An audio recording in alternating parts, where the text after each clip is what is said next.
انبیاء کی جماعت اور امت کے سب سے افضل انسان ابو بکر صدیق کے بعد اسلام کے دوسرے خلیفہ راشد فاروق اعظم کا درجہ ہے۔ ان کی زندگی کے واقعات دلچسپ ترین انداز میں سنیے، آپ حیرت زدہ رہ جائیں گے۔ بہت سے ایسے واقعات بھی آپ سنیں گے جو اکثر کتابوں میں شامل نہیں ہیں۔ تو آئیے سنتے ہیں فاروق اعظم، پیشکش محمد طارق شاہ۔ اللہ تعالی کا ارشاد ہے، وہ لوگ جو اللہ اور اس کے رسولوں پر ایمان لائے ہیں، یہی تو وہ ہیں جو ان کے پروردگار کے نزدیک صدیق اور شہید ہیں، ان کے لیے اجر اور نور ہے۔ رسول اللہ صلی اللہ علیہ وسلم کا ارشاد ہے، اللہ تعالی نے عمر کے دل اور زبان پر حق جاری کر دیا ہے۔ وہ فاروق ہے جس کے ذریعے اللہ تعالی نے حق اور باطل کے درمیان فرق کیا۔ جماعت اصحاب روشن ستارے ہیں، آسمان پر موجود ستاروں کی روشنی کم و بیش ہے۔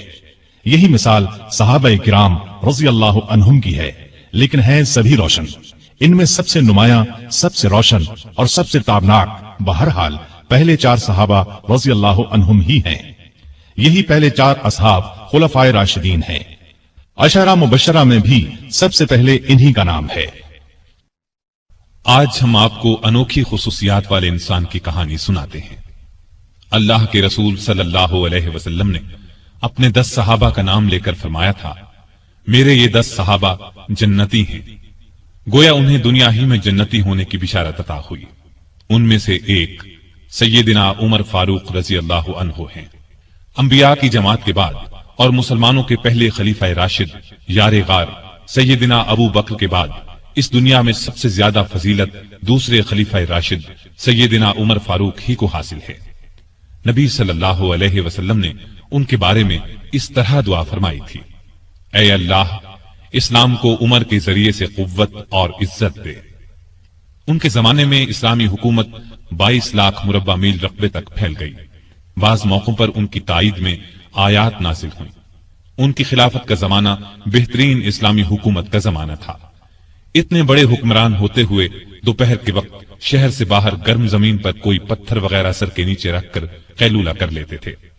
ان کے واقعات اس قدر حیرت انگیز ہیں کہ سننے والے دنگ رہ جاتے ہیں۔